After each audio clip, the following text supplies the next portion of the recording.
Nike's diversity efforts made it a Trump target. In May 2024, Andrea Lucas, a commissioner on the Equal Employment Opportunity Commission, sent a 26-page memo to several agency officials. The memo claimed that Nike, the world's largest sportswear company, had systematically discriminated against white employees and job applicants for years.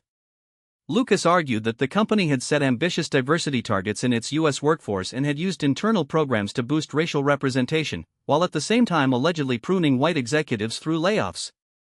She warned that if race influenced hiring, training, or promotional decisions, Nike was violating federal law. The memo sparked a civil rights investigation even though no employee or stakeholder had filed a complaint. This is unusual, because the EEO Commission typically receives investigations that begin with an employee's complaint. The investigation was launched on an unusual basis, a 26-page, footnoted memorandum from a commissioner, rather than a formal complaint.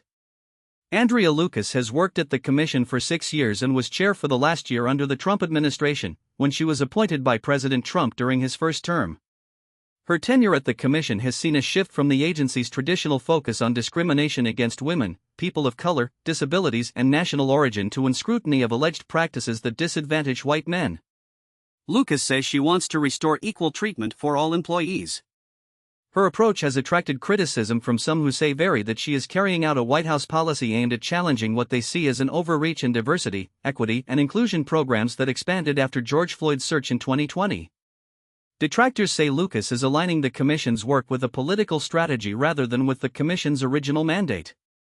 Nike has long been a public champion of diversity for its athletes and advertising.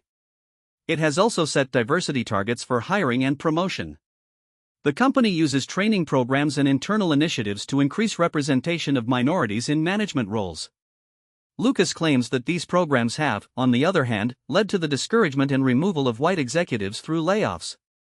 She argues that this systematic bias requires a federal response under the law. The EEO Commission, by contrast, has promised to step back from the case, citing ongoing litigation. The agency declined to answer a detailed set of questions from reporters, underscoring the sensitivity of the investigation. According to a spokesperson, the investigation is still underway and the agency maintains focus on ensuring fair employment practices. Leapers. This investigation also underscores the shifting priorities of the commission, which now appears to focus on alleged discrimination against white men. Critics say that the investigations are politically motivated, mirroring the Trump White House's rhetoric against diversity programs. The case against Nike could set a pathway for similar investigations into other large companies, as Lucas has made clear in her public statements and the Commission's press releases. In this light, Nike's diversity efforts have become a subject of legal inquiry framed as a battle between corporate practices and federal law. The EEO Commission's shift in Lucas's unique approach raised questions about the future role of diversity and inclusion in corporate America. As the investigation proceeds and legal arguments evolve, stakeholders from inside Nike to outside observers will watch closely.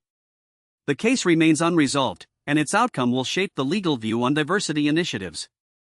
Until then, both the company and the commission continue to defend their own positions as the story develops.